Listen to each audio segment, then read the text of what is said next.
SJ, what's up? Hello. How you doing? I'm doing all right. How are you doing? Merry Wrexmas to you. Yeah. Yeah. Doing pretty good. Good. It's been getting cold out here for me. I could tell it's getting colder for you. You are wearing the official Wrexmas Christmas gear or Wrexmas gear. Yeah. You got the Wrexmas fit on, the holiday or Christmas Wrexmas sweater. Where the heck did you get it from, and how do we all get one? Somebody posted a link in the women's chat, and it is a semi-sketchiest looking website that says it comes from California, but really it's made China-ish somewhere. I'm happy to provide the link. It's super good quality and very cool. But hey, it looks good. It did seem a little strange when my email popped it to my junk mail, because it was like, oh, this is too sketchy even for Hotmail. Dang, rocking that Hotmail. It is not 2024, everybody. This is 2004. It's specifically for junk mail. I made an email with a junk mail in the name of the email, so I can just use it for like coupons and catalog stuff. So. Hey. Yeah. That's it. Anyway, all I do is just create a new Gmail and then just tell everybody that I think needs to know that I have a new email. Yeah. So that's there's emails that are full of junk mail that are still getting junk mail right now that I just don't ever log into. Who knows what the internet does with that? But if that's a reflection of my conservation acts within the world, you're welcome. Environment. I am wasteful. Well, today we're looking at AFC Wimbledon, which we took a look at earlier on in the season. You were present for us to throw the questionnaire over to Reese, who is a big AFC Wimbledon fan. He does volunteering with the media group out there. He's been on some pre-games. He also started his own podcast called Plough Lane Pod, and he also does the Matchday vlogs. So if anybody's ever caught any of AFC Wimbledon's Matchday vlogs, or if you're a Wrexham fan and wanted to watch the last Matchday vlog, Reese has that up and available. They're really good. He shows you the start from his beginning of the day, how he travels to the match, and you get a good view of the kind of stuff that us international fans don't get to see on a day-to-day basis. And on top of that, he's a really cool guy. So we're going to look at the intricacies of AFC Wimbledon, cover some crest and badge, some etymology, some fun facts and trivia from SJ. But first, let's jump into this interview with Reese, and then we'll come back and meet you guys. So we'll see you all on the other side of this. SJ with her wonderful Christmas and holiday festive sweater. We'll see you, and we'll be back in just a flash. Reese, what is up, man? Hello, how are you, mate? How are you? I'm doing all right. I haven't talked to you since earlier in this this season. So obviously some things have transgressed between then and now. How's the season been? How you holding up? It's been quite positive, to be honest, especially when you look at the past seasons that we've had. Obviously, we got promoted to League One, and then we kept finishing 18th, 19th for a couple points, we were a couple points away from getting relegated each season. There you go. And then it eventually happens. We probably deserved to get relegated, as we were just that far down in the table. Last season was really poor. I think most Wimbledon fans expected we were going to go straight back up. And then, we finished 20th, I believe it was. Like, if we were on such bad form, I think if the league had 2 or 3 more games of the season, we probably would have gone down, which is scary. But this season's been a lot better. We've brought in the right players. I think January looks worrying for us. We've got some tough games. I think every team we play is in the top 10 of the table. And it's going to be quite tough if we don't get this January right. If we get through this month, then I think we'll be fine. Yeah, I think that you are echoing the sentiments that a lot of people are feeling right now. This is League Two is a tough league. It ain't easy. Before we get too deep into our League Two predictions, January transfer window predictions, everybody needs to know who we're talking to first and foremost. We are talking to Reese. This is Reese Fletcher of Reese TV. I'll link it in below. He has a new podcast, Plough Lane podcast, and that's on Spotify. You can watch the video on YouTube, and you can watch his Matchday vlogs. I urge you to go back and watch a lot of those Matchday vlogs. He has great energy, sings along with the crowd. You get that man in the stands perspective. It's super awesome. Yep. Give him some views, and big up him on his future with AFC Wimbledon, because I assume you're taking over the media team at some point in time. Let's hope so. That's the aim. So, yeah, let's hope so. Well, Reese, to kick things off here, first and foremost, what does it mean to be a Dons supporter? Wow. It means a lot. We've gone through thick and thin as a Wimbledon fan. Obviously, I'm a little bit younger, but my dad supported, or my family has supported the club since the 1980s, late 1980s. So I'm sure you probably know a little bit of the story between us and Milton Keynes, the team he played in the first game of the season. So yeah, it's a little bit different for me, but the Wimbledon fans that have supported the club since the old days, they've gone through thick and thin. The team's gone through thick and thin, but we're back where we want to be, and we're only getting better. And yeah, long may that continue. And for anybody that wasn't familiar with it, this is your first time queuing into AFC Wimbledon. The story that he's alluding to is that there are some fakers, some wannabes that exist out there in the world. They're called the MK Dons. They have stolen the moniker of Dons from AFC Wimbledon, the historic rightful owners of the title Dons. And if you don't know who the MK Dons are, your life is probably better for it. But if you exactly, yeah, but chances are you do know who we're talking about right now. Yes, well, it's been a roller coaster ride so far this season. What are some highlights or some lowlights from this season so far? Wow. The highlights, I think we had a really good start to the season. Like the August month was really good. We beat our local rivals 3-0, Sutton United. That was a really good day out. They always beat us before, so it was so good. And then I think after that game, Wimbledon fans felt like this team is going to be something special. And then hopefully we can go and do something special at the end of the season. We had a good run in the Carabao Cup at the start of the season, beat Coventry, a championship side. You also beat them in the FA Cup last season, I believe it was. Yeah. And yeah, then we played Chelsea, only lost 2-1 at Stamford Bridge. So I think that's a pretty decent result. And yeah, I think Chelsea fans even saying it looked like a Premier League team versus Premier League team, not a Premier League team versus League Two. So that's quite impressive. And we even didn't have the best squad. So yeah, that's definitely been a highlight.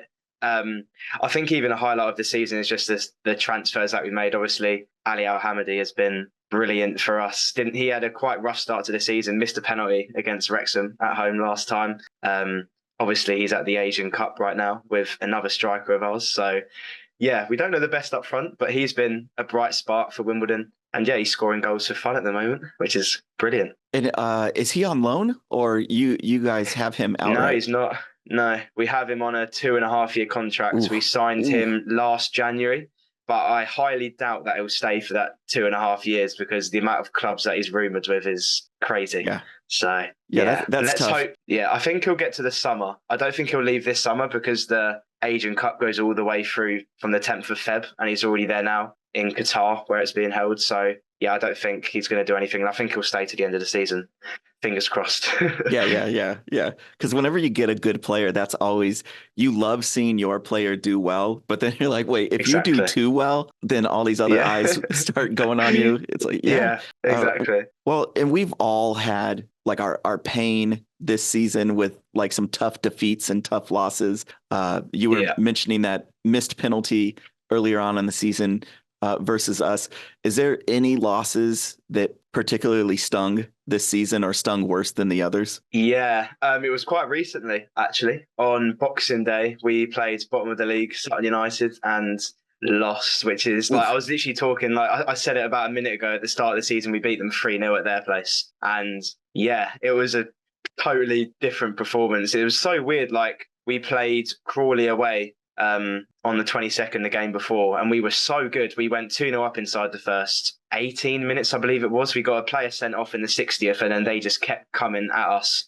I think they literally had the ball for the last half an hour, and we just defended. Our keeper played so well. The back line played well, and then we got over the line. And then there was such high expectations for Boxing Day against bottom of the league, which we should be. Like we're in the playoffs.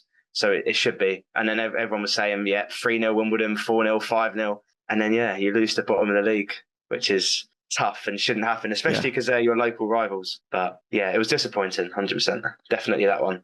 So we just came off of a good rivalry derby win against Shrewsbury. Yes, so you did. It always feels good to, come out the victors in that. So Sutton, bottom of the league, they're going to play a little harder. When you're playing a rival, they're going to come up, they're going to show up and play with that more furious bite.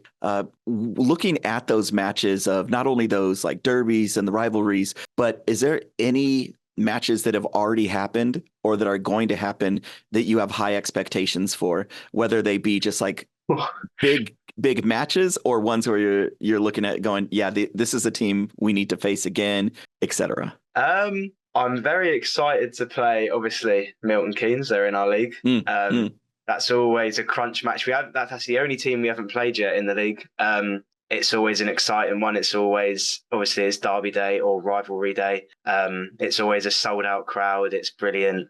I think most Wimbledon fans obviously look forward to those games. I think Crawley at home will be another one. Obviously, they hate us. We hate them. So even Wrexham, it's a highly anticipated match. We don't hate each other. But as like Wrexham with all of the owners coming in, it's always sold out at home. I think we've sold out the away end 1,100 Wimbledon fans going to Plough Lane, going to the racecourse.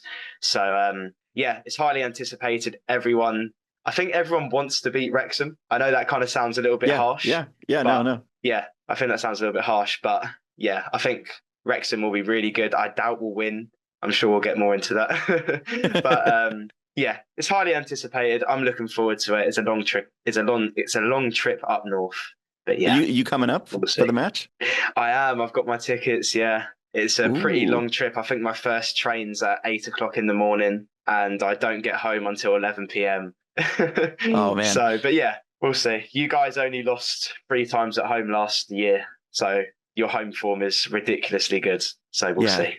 So sometimes it's worrying how good it is at home versus on the road. Yes. That always puts like anytime those stats or that data is going up against you, it adds one more knot inside your stomach that you didn't need before watching the game. When you come out to Wrexham, I'll have to link up with my co-host Bill, who is going to that match too. So I'll see if he has some time to meet up and do some pre-game vlogging with you or something like that. Sounds good. I'm getting there really early at like 12:30. So I think the ground's only like a 5-minute walk from the station. So it's quite close. It's not even that. Yeah. Is it less than that? The station is right here. You get up the stairs, you walk out, and that's it. It's right there. Perfect. Yeah. Literally, there is some grounds where the station is so far away. Like we went to Forest Green on New Year's Day. Oh, how was that? It was the worst experience I've ever had. Obviously, in their away ends, they have no roof. So if it rains heavily, which it did, it absolutely pissed it down. So and the station is a 15-minute drive from the grounds. Yeah. So because they're like when Wrexham is a outside, right? Walk. They are the only village team in the 92. So there you go. That's but you got some good vegan or vegetarian food, I imagine. Yeah. Yeah. It's really different there. But fair play to them. They got the title of being the only like proper vegan club in the 92. So fair play to them. Yeah. I'm sure that I heard they had like pie of the year or something last year. So whatever they're doing with the food must be pretty good. I don't know. I haven't tried it, but looking at this season, looking at the Dons, you mentioned one player already that's been outstanding. Who would you say is the first half of the season player of the season, and what players on your team might have surprised you that are doing better than you would have expected? Good question. I'll name you 3 good players because I think the obvious one is Ali Al-Hamadi. Obviously, he scored 13 goals already, chipped in with assists. He should have probably already been on 20 goals this season, to be honest. But another name, I probably didn't expect him to do as well, but Jack Curry, he's our left back. He only started playing professional football last season. And then on his debut last season against Gillingham, he played a whole 90 minutes and scored, which is what you want on your professional debut. But he's pretty much Mr. Wimbledon. He's young. I think he's only, 20, 21. I think. So he's quite young. Okay. And yeah, he puts himself through battles throughout the whole 90 minutes. He doesn't give up. Against Crawley a couple of weeks back, his shirt was like, we played in this white away kit that we have, and it was literally black and mud, just full of, yeah. It just seemed like he went through like a battlefield for the whole 90 minutes. So yeah, he doesn't give up, which is what you want as a Wimbledon fan or any team. If you're a fan of any team, you want your players to try for 90 minutes, give it their all. So yeah, definitely him. Joe Lewis, our centre-back, he's only on loan, which is the worrying thing. And he's on loan to Stockport County, which are top of the league. And they've got a little bit of an injury crisis at the back.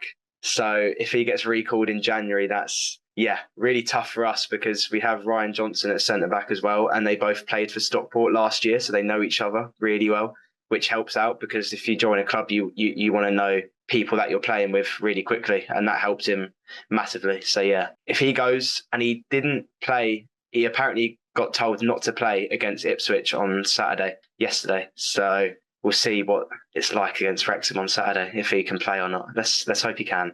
Oh man, yeah, that's a tough position, which kind of leads into a follow-up question for you, which is, with these positions where some of them loans could be called back, you could have some bigger names being targeted by larger clubs at the end of the season. With the window opening soon, what position do you think the club needs to prioritize in strengthening? I think probably at the back and up front, because at the moment, I've said it so many times and I will say it again, Hamady and Bugle are out at the Asian Cup for a whole month. So at the moment, we've only got 2 registered strikers, which is a bit worrying. And they both played on Saturday against Ipswich, and we got a game midweek against Oxford in the Bristol Street Motors Trophy. So I mean, they're going to have to play against Oxford, and then they're going to have to play against Wrexham, which could make them tired, etc. And we haven't even made a signing in the January transfer window yet, and definitely before Wrexham. If we have any chance of scoring a goal or even winning the game, we definitely need to get some sort of signing up front, a good signing, and especially at the back. I think a centre-back is needed, because we had another player come off with an injury at centre-back on Saturday against Ipswich. So we only have 2 well, if you don't count Joe Lewis, let's say he doesn't count because he didn't play against Ipswich, let's say, and that means you only have 2 registered centre-backs as well. So yeah, it's worrying times at the moment. In the midfield, we're fine. We've got a lot of depth in midfield. But yeah, if we had all of the players that we want in the squad and they don't, and we have no injuries or anything like that, then I don't really think we need to make as many signings, but we're in a little bit of a crisis at the moment. And yeah, a couple signings are definitely needed if we want to pick up any points in this month, I think. Yeah, in the aspiration, I imagine is playoffs are better for AFC Wimbledon. It's not stay alive this season. It's Yeah. What do you have any dream signings that the team could go after? I mean, if it's realistic or unrealistic, go for it. Paul Mullen? Ooh, yeah. Take Paul off us. Yeah, go for it. Yeah. No, I'm joking. He wouldn't go to Wimbledon. He's incredible for you. I'm pretty worried about him for Saturday. He's probably going to score loads. He actually didn't play against us last time because he was injured from the preseason tour you guys had in America. So yeah. What was I going to say? What was the question? Sorry. Dream signings. Went out my head. Dream signings, that's it. So there's a team in the National League called Aldershot Town. You've played against them before. They have a couple good players. They have a striker called Laurent Tollard. He actually scored today against West Brom in the FA Cup. He's scored. He's played 31 games this season and scored 16 goals, which is quite good. And we kind of need that presence up front. Like, he's tall, he's strong, he's quick. He loves to run at defenders. I think he's probably in our price range as well, which I think is perfect. Obviously, coming from a league below, I'd love to see Josh Stokes come from Aldershot as well. He's a cam, and he's literally, I think this is his first season as a professional footballer, and he's already getting offers of nearly £1 million by teams in League One in the Championship. So I think that's a little bit more unrealistic because we probably don't have that money. But for a team like Wrexham, they could probably easily go and get those 2, which would be perfect for you guys. But yeah, those 2 I'd be very happy with. I'm not really sure about centre-backs. Haven't really looked around, but there's some really good centre-backs in League 2, even League 1, National League, the players coming through. So yeah, just any experienced centre-back as well would be perfect for us. Those are good. I'm sorry. Was that? Yeah. Okay. Yeah. Rob and Ryan said they'll pick up those players. So thanks for the Really? heads up right there. Just got them back in from the Perfect. studio, and they said that's the whole Yeah. purpose of this was just to get who were the players that Wrexham should go after. Yeah. You fell for the whole thing. You thought it was an interview. This I is fell not for the going out. question. The podcast doesn't exist. It's going straight to Rob and Ryan. Yeah. The main lining. That's how we roll over here at Wrexham. Yeah. Well, looking Love forward to the match on Saturday. You alluded to it a little bit that you said it's going to be a tough one. How do you feel going in with the current status of the squad, the team, how you guys have been playing in recent form? We've been playing okay. I think the Christmas fixtures we played, obviously Crawley, and then we played the three bottom teams in the league, Colchester, Sutton and Forest Green. And then we only picked up a possible, if you don't count Crawley, we only picked up 4 points out of a possible 9. And I think most Wimbledon fans going into that, like if you want to be in the top 7 come the end of the season, you have to win against the teams in the bottom. Like you can't, because like we have quite a lot of draws as well. And those draws should have been turned into wins. Like we've missed so many penalties at the start of the season. Grimsby first game of the season against Wrexham, against Mansfield, a team which is in the playoffs as well, which and we were the better team in the majority of those games, and we should have picked up more points. And if you don't pick up points, then it will come costly at the end of the season. And especially picking up 4 points out of 9 against the bottom 3 teams is a little bit worrying. So, and I think we've only beaten 2 teams in the top 12 already, which is a little bit worrying. Most of our wins has been against mid-table and near on the bottom of the league. So, obviously we started really well, but I think the Christmas fixtures, we obviously lost on Saturday, but it's against a team second in the championship is always going to be tough. And I still thought we played well, even without the 4 most important players in our team. But Wrexham will be different. You got a red card too, right? Or yes, we did. Harry Pell. He's like ludicrous. The amount of challenges he goes into is stupid. But he probably deserved a red card over the 90 minutes. The amount of challenges he went into was crazy. I think he'll miss the game against Wrexham. I think it carries over into the league, obviously, because he got knocked out. I don't know if that's right, but does it? Yeah, we'll see. Okay, I'm not too sure. I might have to fact check that. Yeah, I thought they were separate. I thought they didn't. Yeah, they could be, but I don't know if it's because we got knocked out. Like if we went through, then he could have missed the next rounds or something. But hopefully not. Because there was an Aldershot player which got sent off in the league, and then he missed the FA Cup game today. So I'm not too sure. I don't know if it's the other way around.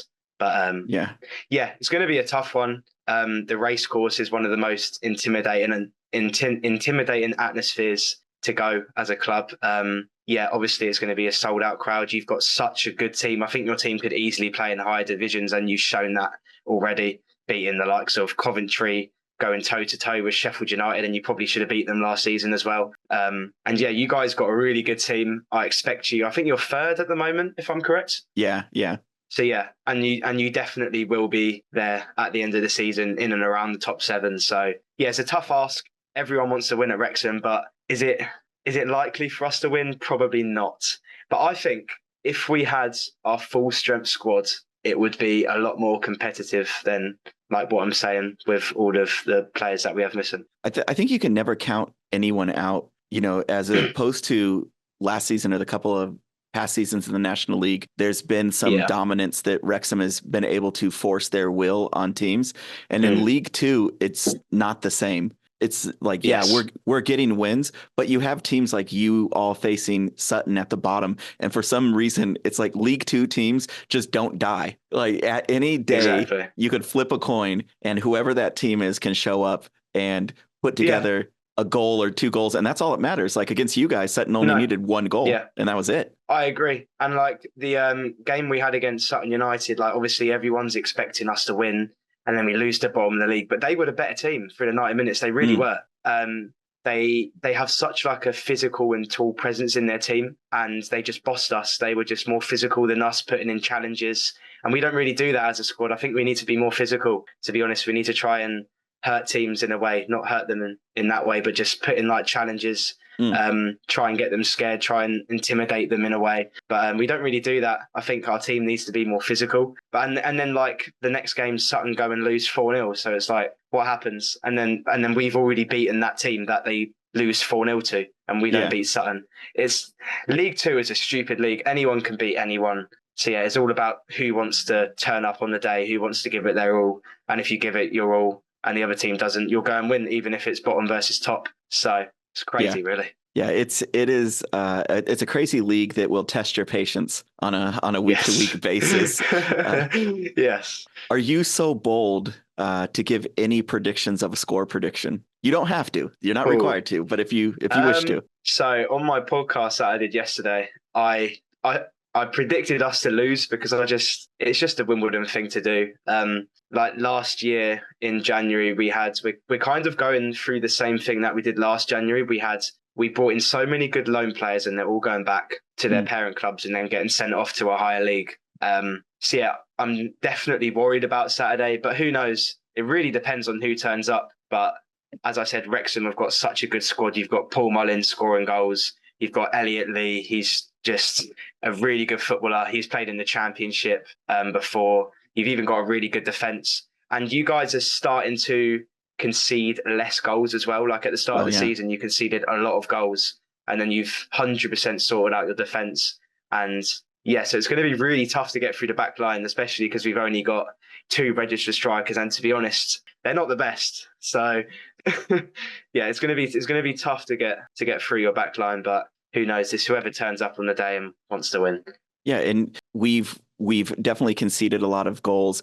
The beginning of the season, I think it was within the first 5 games is where we conceded 15 of those total goals throughout the whole season. Yeah, so like if you take that first 5 games out, no offense to Ben Foster and the team that was playing rusty at the beginning of the season, but you take out those 15 goals and then it does look a lot better. But if you just look at the table, you look at goals against, you're like, damn, you could score on Wrexham. But recent form hasn't been the same case for everybody. And especially because you're beating teams from a div above, like you played Shrewsbury today and you beat them in the FA Cup. Like I watched the highlights a couple of hours ago. It seemed like really competitive. It seemed like both teams maybe could have won the game. I think Shrewsbury had quite a few chances, but so did you.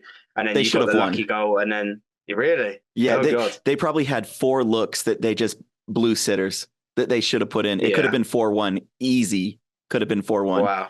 And I don't know why I don't know if they had nerves, why they were, launching sky shots when they could have just tapped them in. Yeah. I'm not sure what was going on with them, but I'm sure their fans are going to give them a load for the next week or a couple of weeks because they definitely they could have won.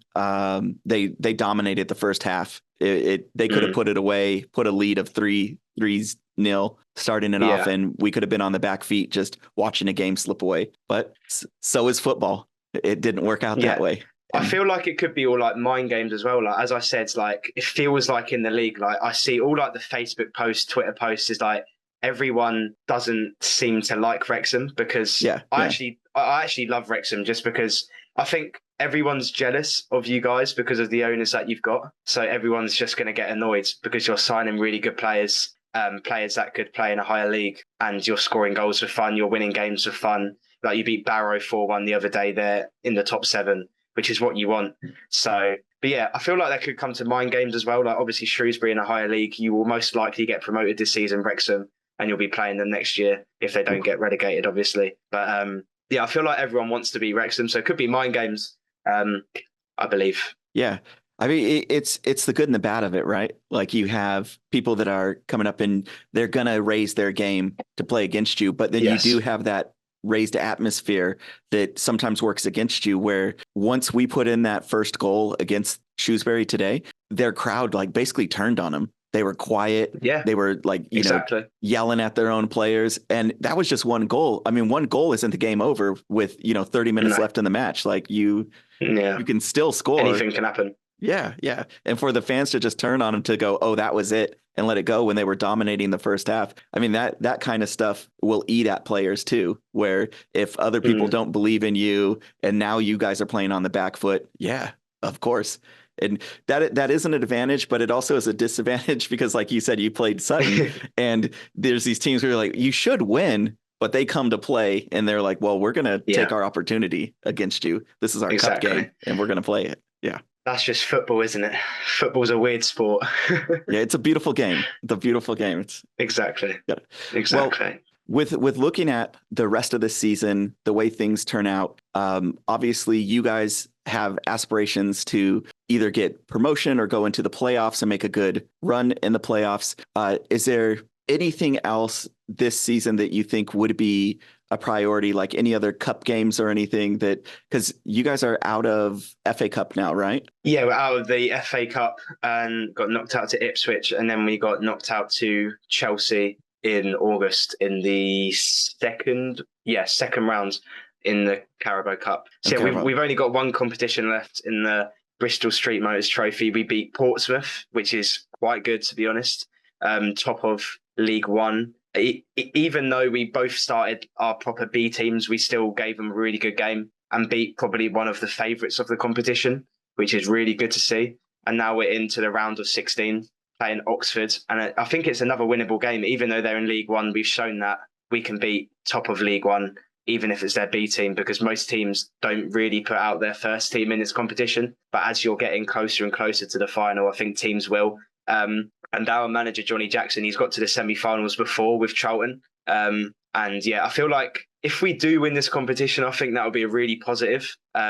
Even though it's a tournament that most fans don't really like, but you get a Wembley day out at the end if you get to the final, and it's good money for the club, especially if you're in League Two. If you go and win that competition, money's money for any sort of club, and it can pay the players' wages. It can pay for our stadium because we're in a little bit of debt for the new stadium. It pays for players. So yeah, I think that is maybe a priority. If we don't get promoted and we win that, then even if we get in the top 10, I think I'll be happy. Even maybe like mid-table, 12th to 10th, I'll be happy with that, because it's shown that we can get closer to the playoffs, even with teams that have a bigger budget than us, like Wrexham, Stockport, Mansfield, Bradford. And we've gone toe-to-toe with those teams already and put in really good performances. So yeah, I will definitely be happy with a top 10 finish, but I just want that to carry on into the seasons after and get closer and closer to promotion, and then hopefully get back into League One, because that's where I think that's where we deserve to be. I think that's where, but that's where a lot of clubs deserve to be in this league. You've got the whole of like the top 10 who have played in League One, the Championship before, and then are trying their hardest to get back in. So yeah. League Two is one of the toughest leagues to get out of. Maybe the National League's harder because you only have one promotion that come first, and then you have the playoffs. So, but yeah. Well, the expectations are a little bit different, but I think for their own regard, they could be more devastating, because if you're out of the football league, you're in the National League. You just want to get in to the football league, and then so that's a hard fight. But then you have this like purgatory of League Two, where teams have been in League Two for years and, just want to break out and get into League One. But then you're right on that cusp of that line. If you screw up at any one of those, you can get kicked out of the league and you can go down to National League. So I think it's like high risk, high reward, very stressful. Yeah.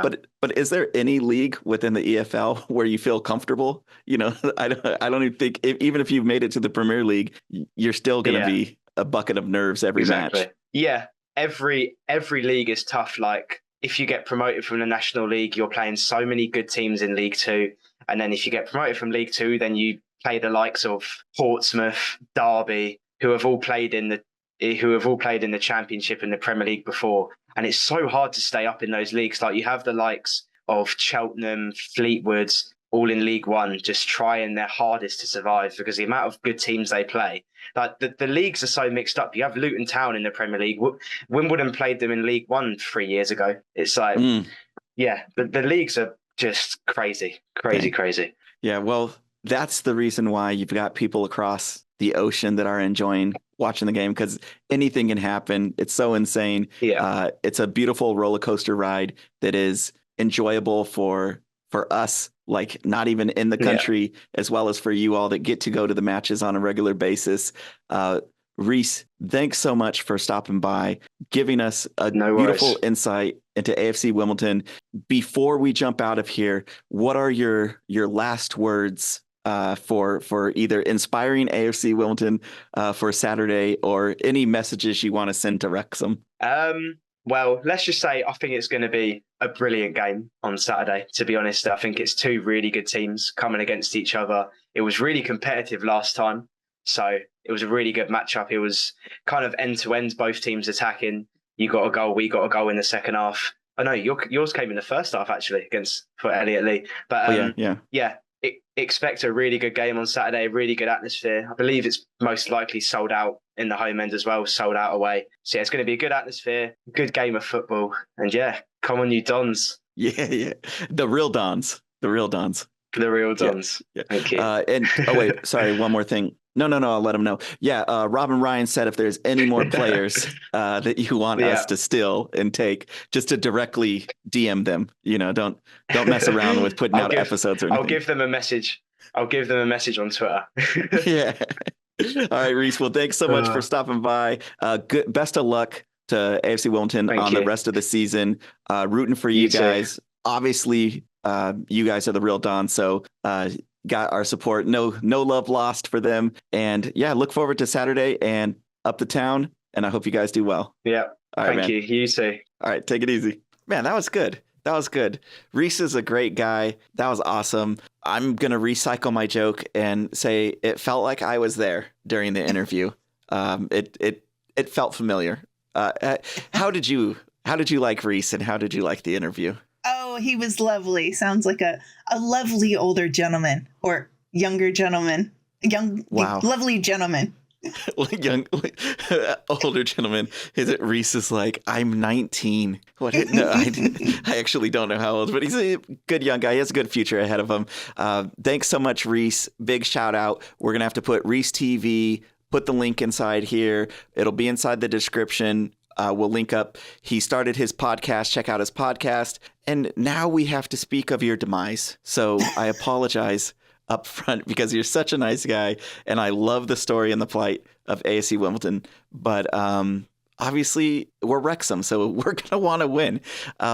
That being said, we're looking forward to Saturday. We've got this matchup. Anybody that doesn't know quite much about AFC Wimbledon, they are the team that rose from the ashes of having their name and moniker stolen from them and taken out of town into Milton Keynes, and for all intents and purposes, tried to commercialize it as much as possible. And, well, the Dons still exist. The supporters started up a Phoenix club, called it AFC Wimbledon, and they are still here, the real Dons. And support them. Ollie Palmer came from the Dons to us. They have a good history. And of course, I'll be rooting for AFC Wimbledon unless it's against Wrexham. Yeah.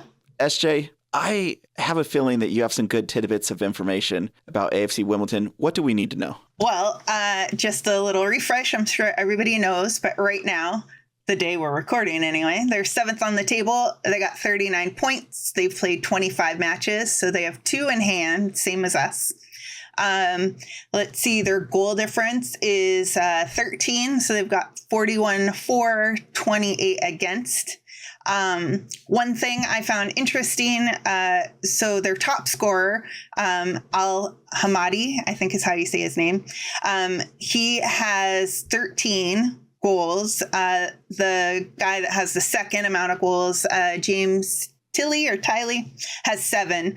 But they have 14 different players that have scored so far this season.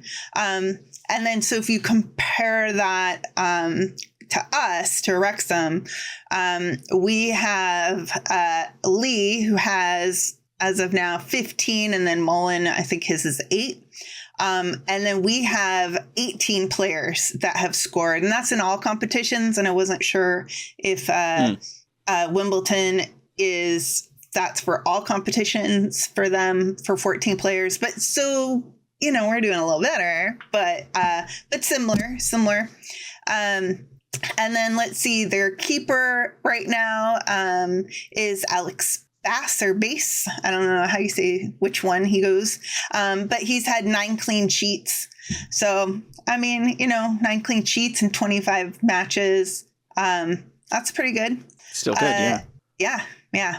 So, and then as far as discipline goes, you know, the refs, right? Like the refs' view is official, but it's subjective. We all know that. So it's like when art. Yeah. Sometimes it's good art and sometimes it's bad art.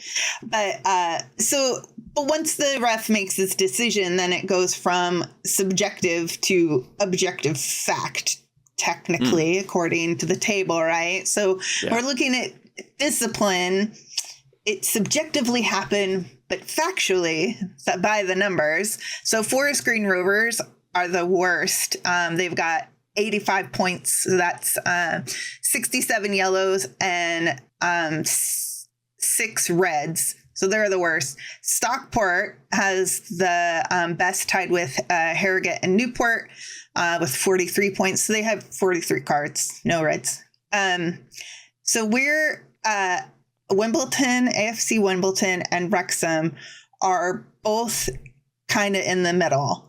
They're 10th, so they're a little worse than us. They've got 54 yellows and 3 reds, and then we're 12th with Walsall, and we have 47 yellows and 4 reds.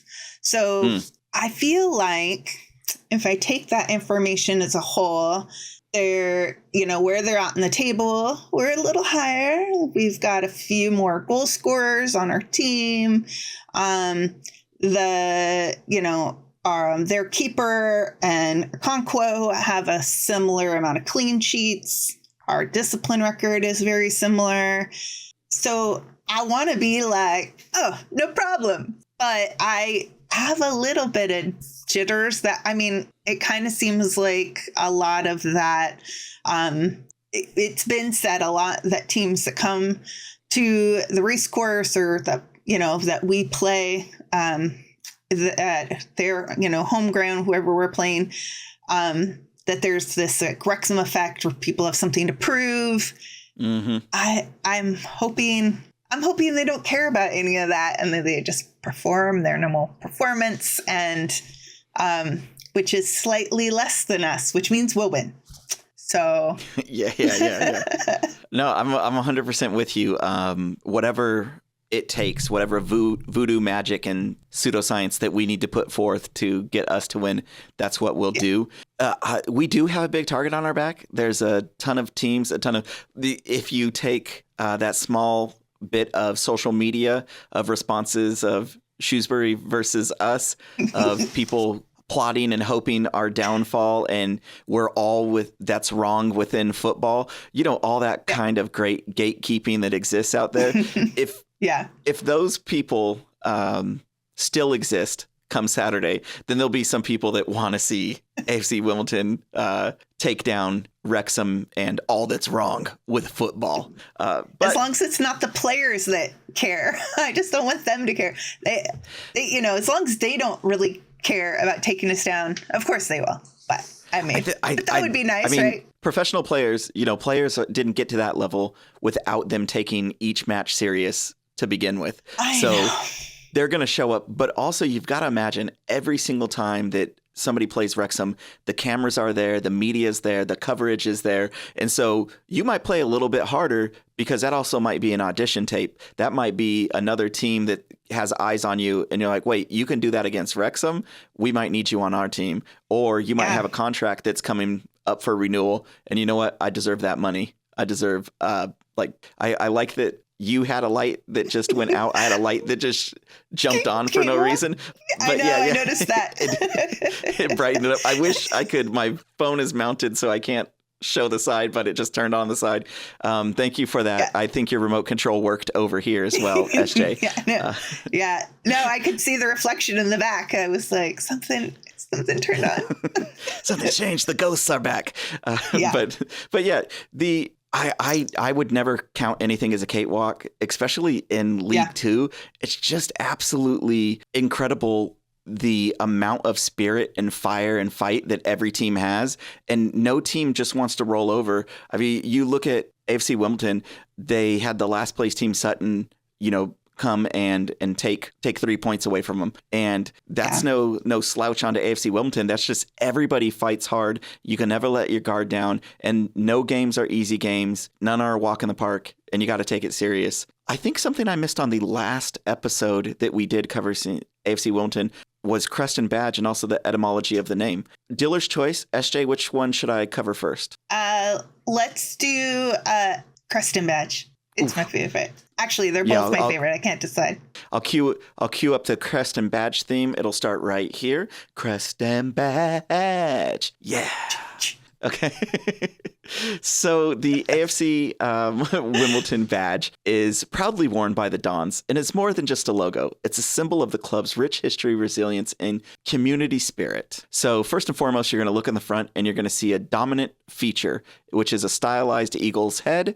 That is the Wimbledon eagle. It's drawn in navy blue with a yellow outline, and this majestic bird derived from the coat of arms of the historical municipal borough of Wimbledon. You get that like we've seen on a lot of other places where either the town, the city, the village has a coat of arms, has a crest that is a town crest, and that often gets borrowed by a lot of the clubs. The W formation, which is the yellow outline of the eagle's head, cleverly forms a stylized W representing the club's name. Question.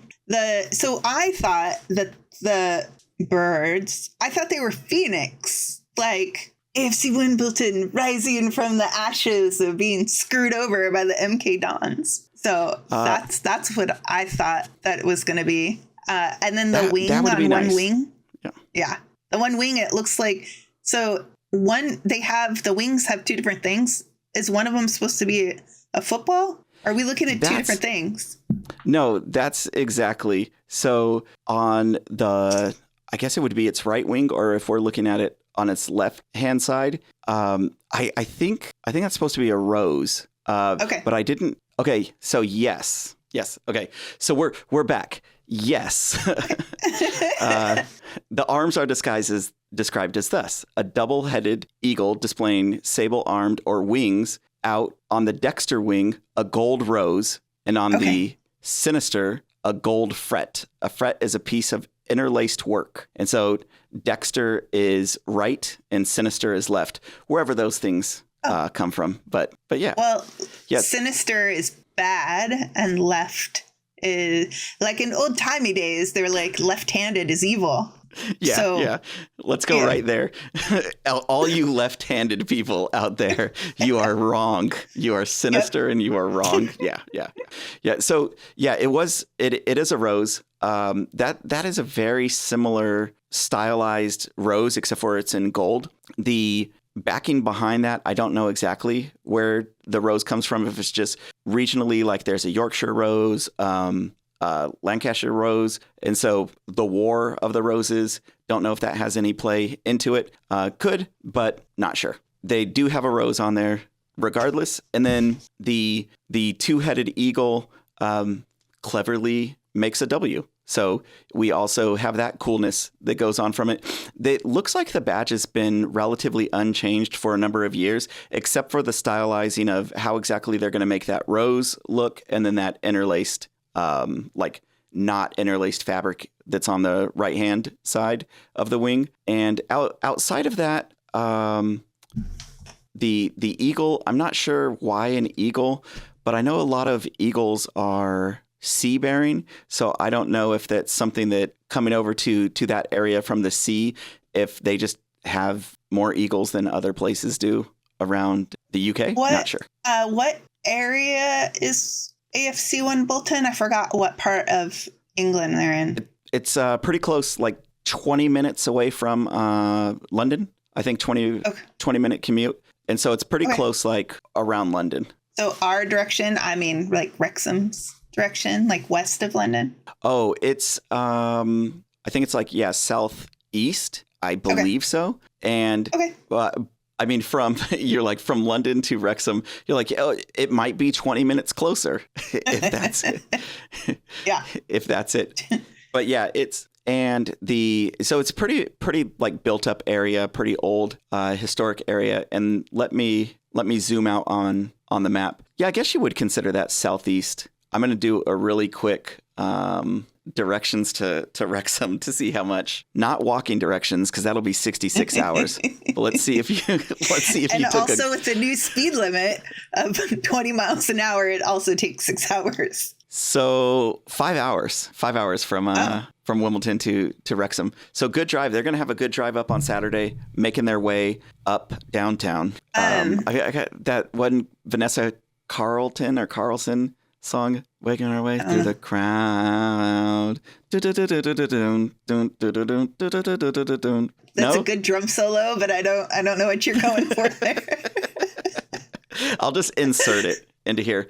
But Okay. but anyway, so yeah, they're going to be coming up on Saturday. It's going to be a long day. I don't know if most people are just going to stay the night and then, spend the day, head back, or I imagine some people are going to do a day trip, which hats off to them. Wonderful and great. The other thing I'm going to cover is the etymology of Wimbledon. So Wimbledon is that famous place where there's that one tennis tournament. It's like a little bit more well known in some areas than Wrexham, but not many. I mean, that's maybe like Papua New Guinea would be the only place where it's more famous than Wrexham. Everywhere else, Wrexham is the most famous. The beginning, the Wimba, is early combination of Old English Winman, a personal name possibly meaning joyful defender or joyful warrior, and Dun, a common word for hill,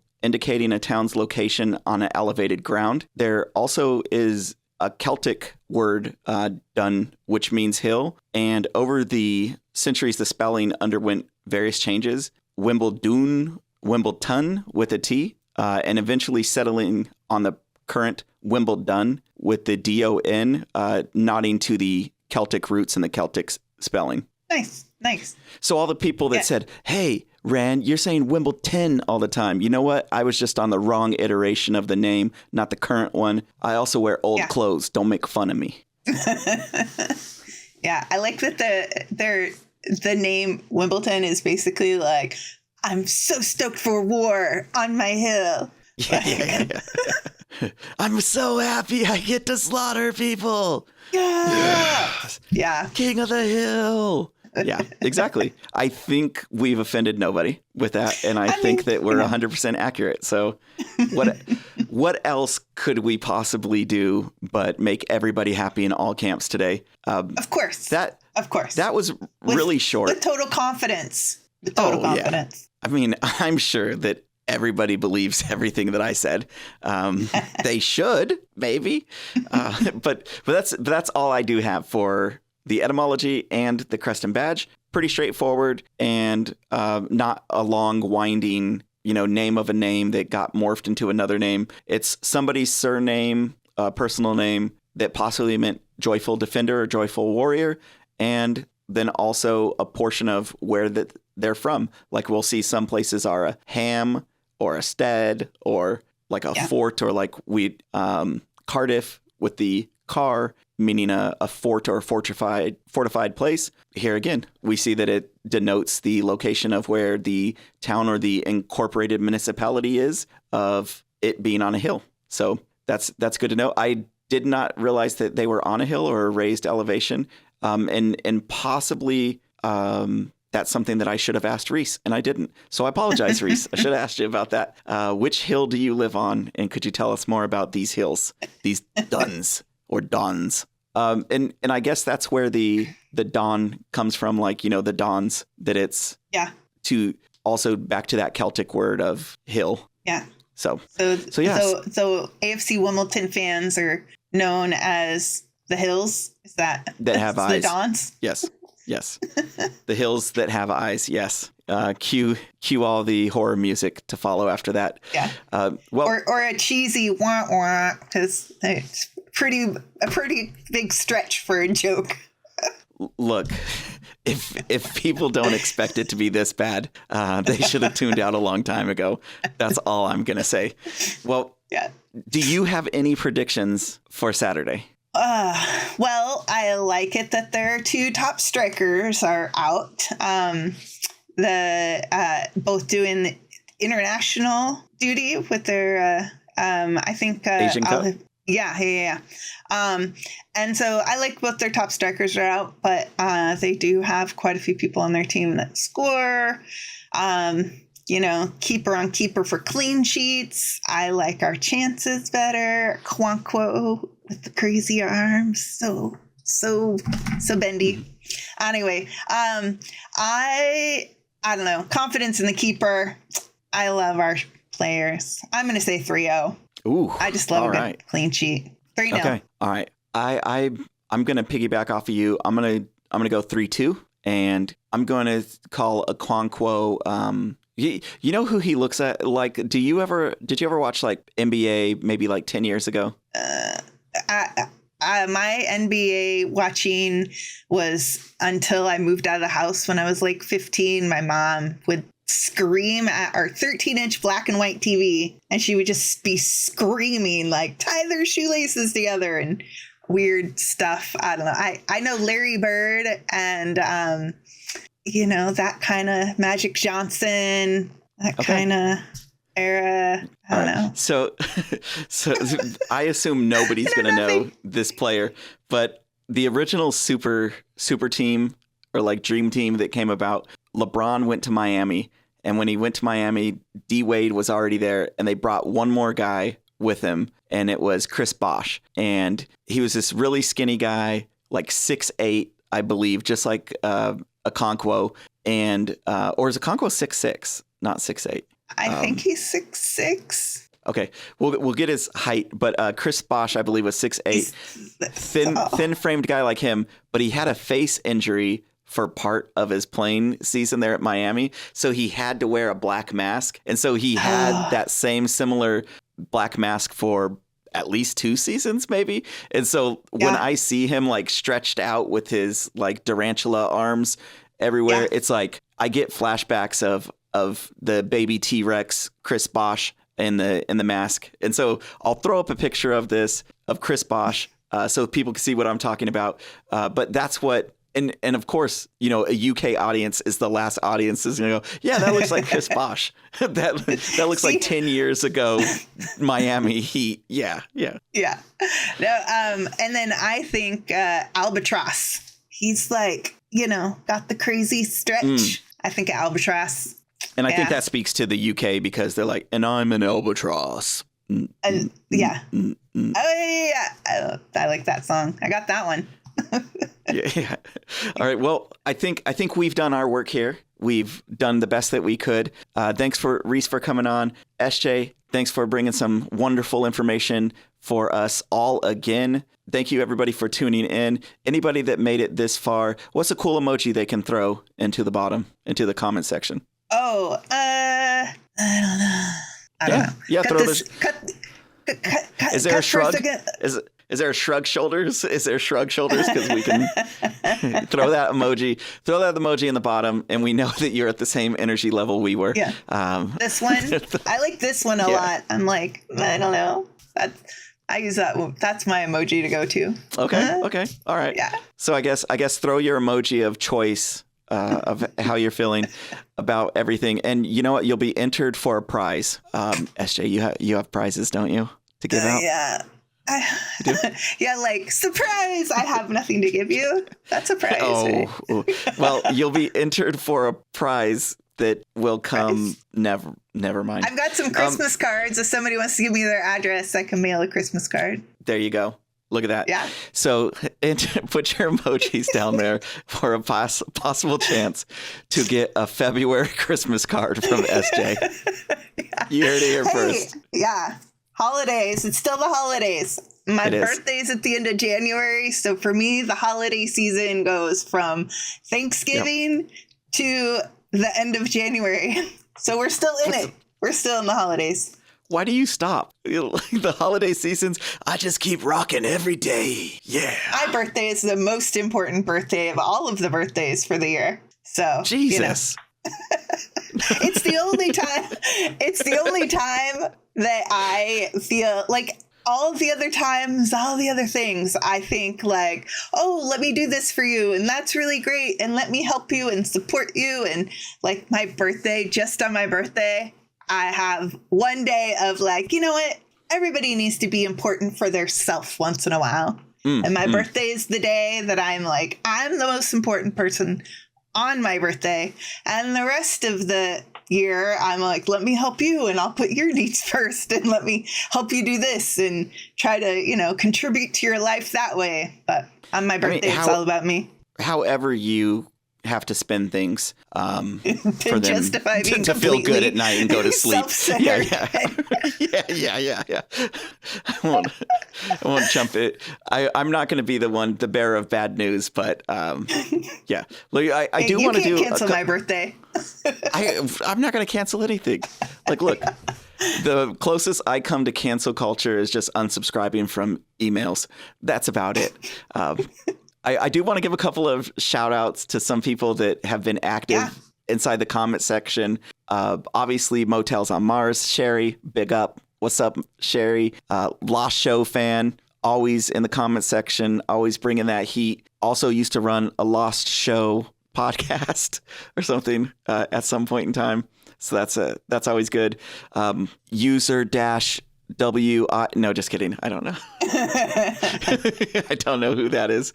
But yeah, there's always Diane is always up in the comment section showing some support. Cryptic, shout out to Cryptic, our Aussie mate. Yeah. There's a ton of people that are in there regularly. If I forgot who you are, comment again, and I'll shout you out next time. It's the least that I could do for everybody supporting what we're doing, trying to bring some more information for the people of Wrexham, our extended Wrexham family, and everybody that's been so nice welcoming us in. I've decided that, we always joke about like, people have watched this far. So I'm gonna start the final fivers. You watch till the final 5 minutes. Final fiver. You're in there, committed. You're one of us. Yeah. Dang. I don't know who wants to get lumped in with us, but whoever that is, you've probably made your peace with your prospective gods already in life if you found yourself this far down the rabbit hole. So yeah, the final fivers, is that what we're gonna say? The final fivers? I don't know. I have gotten some comments on the socials. The people that are, like, will kind of type like, well, whoever watched it, and it's like, oh no, I did watch all of that. I finished it. I have been watching to the end of the episode, like Diane. I was like, well, I want to say thank you, give props, like call you out, notice you somehow. Yeah, for sure. Like, and I'm not very creative with names of stuff, so I'm like, oh, you made it till the final 5 minutes. I'm just gonna say you're a final fiver. Yeah, final fiver, until we find out in the UK that means something disrespectful to somebody's mother-in-law or something. Then some people's mother-in-laws, so there's okay. I don't know who's that was shots fired at right now. I think we should get out of here before we cause more damage. Is basically what we should do. All right, SJ. Well, thank you so much for giving me a million reasons to laugh before bedtime tonight. And everybody out there that tuned in, the final fivers, shout out to you. You're the real ones, like the real Dons, not those fake Dons at MK. Mm-hmm. Respect. And up the town. Up the town.